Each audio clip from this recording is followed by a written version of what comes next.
Rachel Nichols, still with NBA champ Matt Barnes, Hall of Famer Jackie McMullen. We wanted to take a deeper dive, guys, into the new-look Lakers with that fabulous game we call Jump Ball Lakers Edition. All right, first, who will average more assists next season, Russ or LeBron? In each of the last 4 seasons, just a little background here, either Russ or LeBron have led the NBA in assists, but now they're teammates, Matt. So who's going to get it this next year? I think it'll be LeBron only because he needs these younger guys who are younger than him to kind of carry the load throughout the season. You know, this is going to be a marathon for this team. I think they know it. Although most guys will defer to LeBron, I see LeBron leading this team in assists because he's going to need these guys throughout the regular season.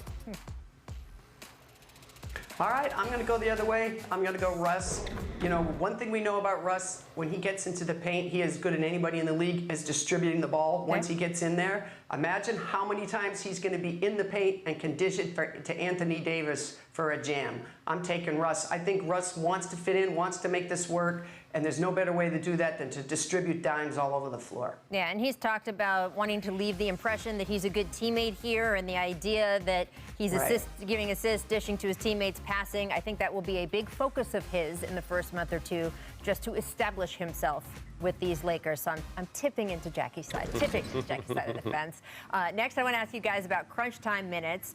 You think that the Lakers vets or their youth will end up being used more in crunch time? Because the Lakers did, of course, add several veterans. You've seen all the headlines and ages and graphs and charts. Carmelo Anthony, Dwight Howard, Trevor Ariza. But they did also add some youth guys. The backcourt, Kendrick Nunn, Malik Monk was just a huge steal for them. They re-signed Talen Horton-Tucker, who, of course, they've invested a ton in over the years. So, Matt, when we get to the end of games, particularly in the playoffs, who do you think will get the bulk of the minutes, the older vets or the future? It's going to be depending on injury and then how the younger players play throughout the season. I mean, you know, as an older player, you understand it's not really about who starts the game, it's about who finishes the game. That's who the coach trusts the most. So, I mean, that's going to depend on a lot of injuries and then the development of these younger guys, which I think the younger guys are going to be called upon a lot this year because this team is a little older. Again, if this is the team they had 10 years ago, we'd be talking about this is one of the greatest teams ever put together. But this team is a little bit older. I'm not holding that against them. I just think it's going to take their youth is going to get a good run and a great experience during the regular season, and hopefully that'll bode well for them in the playoffs.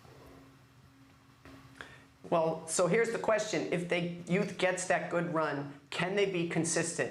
Because you know how it is with LeBron. When it gets down to crunch time, he needs to look over at you and say, I believe in you and I trust you. And my instinct tells me that it's going to be the vets to start. Now, maybe a guy like Malik Monk, whose three-point shooting went up to 40% this past season, you know, really got a hot hand with Charlotte. If he can prove you can do that to LeBron, LeBron's going to tell Frank Vogel, I want him in the game. Right. But I think in the early going, at least, it's gonna start out being those vets. Last one, you guys talked about Brooklyn being the favorite over in the Eastern Conference in the last segment. So let's take it a step further. More likely to make the NBA Finals, the Lakers or the Nets, because they're the favorites in their respective conferences, according to Caesars Sportsbook. But those conferences are very different paths to an NBA Final. So, Jackie, for you, which team would be more likely to make it to the championship round? So my instincts tells me I want to say the Lakers because I think they'll have an easier path to the NBA Finals out of the West than the Nets would in the East. But I just got to say this. The Nets, completely healthy, are one of the most talented teams I think we will ever see. So I guess I'm not going away from Brooklyn.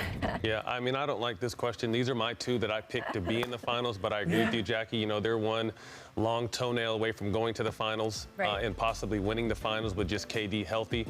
This team, you know, we're talking about there's no dynasty.